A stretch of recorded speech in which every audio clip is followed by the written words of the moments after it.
உத்தம வெற்றியை கூப்பிட்டு room number 210ல Vicky clean பண்ணிக்கிட்டு இருப்பான். அந்த ரூம்ல 4 புது டவல் மடிச்சு வச்சிருப்பேன். அதை எடுத்துட்டு போய் ரூம் நம்பர் 310ல கொடுத்துட்டு வான்னு அனுப்பி விடுறாரு. அவனும் ரூமுக்கு வந்து விக்கி கிட்ட ஒரு 3 டவல் கொடுன்னு கேட்டு வாங்க. உன்னால தான்டா எனக்கு இவ்வளவு பிரச்சனையும். நல்லா ஸ்கெட்சை போட்டு என்ன மாட்டி விட்டீங்கல்ல. நீ பண்ணதுக்கெல்லாம் நான் ஏன்டா அனுபவிக்கணும்னு சொன்னதும், டேய் நான் என்னடா பண்ணேன்னு கேட்டா, என்னடா டாப் போட்டு பேசுறேன்னு மேல கை வைக்க. அப்ப கரெக்டா உத்தமே வந்து இங்க என்னடா பண்ணிக்கிட்டு இருக்கீங்க, கெஸ்ட் டவலை கேட்டு காட்டு கத்திக்கிட்டு இருக்கான்னு சொன்னா, வெற்றியும் இவன் தான் தேவையில்லாம பிரச்சனை பண்ணிக்கிட்டு இருக்கதா சொல்றான்.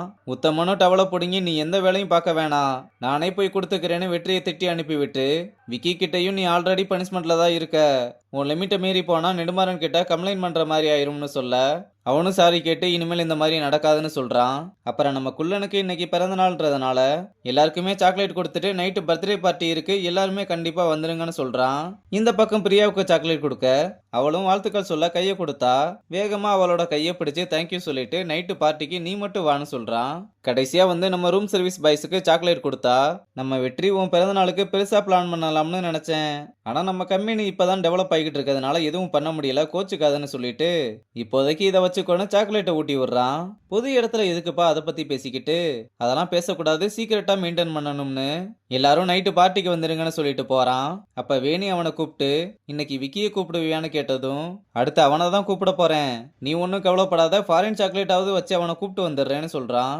அப்புறம் ஸ்ரீநிதியை பார்த்து சாக்லேட் கொடுத்துட்டு, நீ எதுக்கு இவன் கூடலாம் சுத்திக்கிட்டு இருக்க, கூப்பிட்டு இருந்தா துணைக்கு நானே வந்திருப்பேன்னு மொக்கையை போட்டு நைட்டு பர்த்டே பார்ட்டிக்கு 2 பேருமே வந்துருங்கன்னு கூப்பிடுறான். ஸ்ரீநிதியும் ரொம்ப எக்ஸைட்டா யார் யாரெல்லாம் வர்றாங்கன்னு கேட்க, அவனும் நம்ம பசங்க கேங்க சொன்னதும், நான்லாம் வரல, ஒழுங்கா உதைக்கிறதுக்குள்ள ஓடி போயிருன்னு மிரட்டுறான். டேய் ஏன்டா பர்த்டே பாய் கிட்ட போய் இப்படி பேசுற, அவங்க எல்லாரும் ஒன்னா இருப்பாங்க, நீ மட்டும் தனியா இருப்பியா, வா போயிட்டு வரலாம்னு கூப்பிட்டா, அங்க வந்து நான் கண்டவங்க மூஞ்சிலெல்லாம் முழிக்கணுமான்னு கேட்குறான்.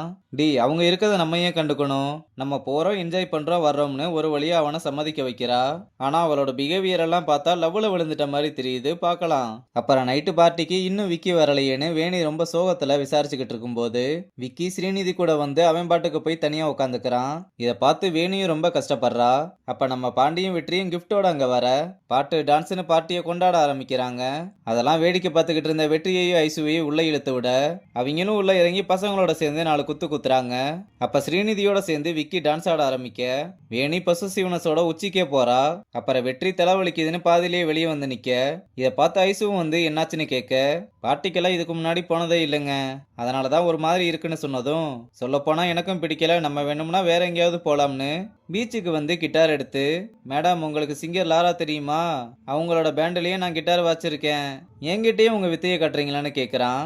அவளோ அதுக்கு சிரிச்சுக்கிட்டே அருமையா ஒரு சாங்கை எடுத்து விட, நம்ம பையலும் நீங்க இப்படி பாட்டு பாடி நான் தனியா உட்காந்து கேட்டதே இல்ல, எனக்குன்னு தனியா ஒரு டிக்கெட் போட்டு கேட்குற மாதிரி இருந்ததுன்னு புகழ்ந்து தள்ளிக்கிட்டு இருக்கான். அவளும் அவன் பாராட்டினதை கேட்டு ரொம்பவே ஹாப்பியா ஃபீல் பண்றா. இங்க அவங்க 2 பேர் சேர்ந்து டான்ஸ் ஆடுறதை பார்த்து வேணி காண்டுல மொட குடி குடிச்சிட்டு வந்து ஸ்ரீநிதியை தள்ளி விட்டு, நான் அப்படி என்னதாண்டா பண்ணிட்டேன், என்கிட்ட தயவு செஞ்சு பேசுறான்னு கெஞ்சிரா. அவனும் நான் இப்படி ஆனதுக்கு காரணமே நீயும் உன் டீமும் தான், தேவையில்லாம டிராமா பண்ணாத, நீ ரொம்ப குடிச்சிருக்க, இப்ப பேசி பிரச்சனை பெருசாக்க வேணாம், நம்ம அப்புறம் பேசிக்கலாம்னு போக சொன்னா, அவ போக மாட்டேன்னு என்னால நீ இல்லாம இருக்க முடியாதுன்னு குறைஞ்சுக்கிட்டு இருக்கா. வேணி டீசெண்டா பிஹேவ் பண்ணுடி, தெளிவானதுக்கு அப்புறம் பேசிக்கலாம், இப்ப நீ போன்னு சொன்னா எங்களுக்கு நடுவுல வர நீ யாருடி, என் கேப்ப நீ ஃபில் பண்ணலாம்னு பாக்குறியா, அவன் இப்படி இருக்கானா அதுக்கு நீ மட்டும்தான் காரணம், நீ இப்ப பண்றது என்ன வேலைன்னு தெரியுமான்னு வாய்விட போக விக்கி கடுப்பாகி பார்த்து பேசு, இல்ல வாயை உடைச்சிருவேன், பேசாம அங்க போய் உட்காரு, இதை பத்தி நம்ம அப்புறம் பேசிக்கலாம்னு சொல்றான். அப்ப பாண்டியும் இதெல்லாம் பார்த்து உருண்டு பிறண்டு வந்து நம்ம வெற்றி கிட்டையும் ஐசு கிட்டையும் விஷயத்த சொல்றான்.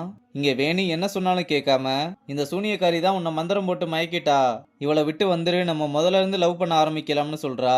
நான் கஷ்டத்துல இருந்தப்போ அவ தான் எனக்கு துணையா இருந்தா, இன்னொரு தடவை அவளை பத்தி தப்பா பேசாத, ஒழுங்கா போயிருன்னு சொல்றான். ஆனா அதையும் கேட்காம அப்படிதான்டா பேசுவேன்னு அவளை கண்டபடி திட்ட, விக்கி கோவத்துல அவளை அடிக்க போனதும் கரெக்டா நம்ம வெற்றி வந்து பொம்பளை பிள்ளை மேல போய் கை வைக்க வரேன்னு தள்ளிவிட விக்கியோட சட்டை கிழிஞ்சு போயிருது.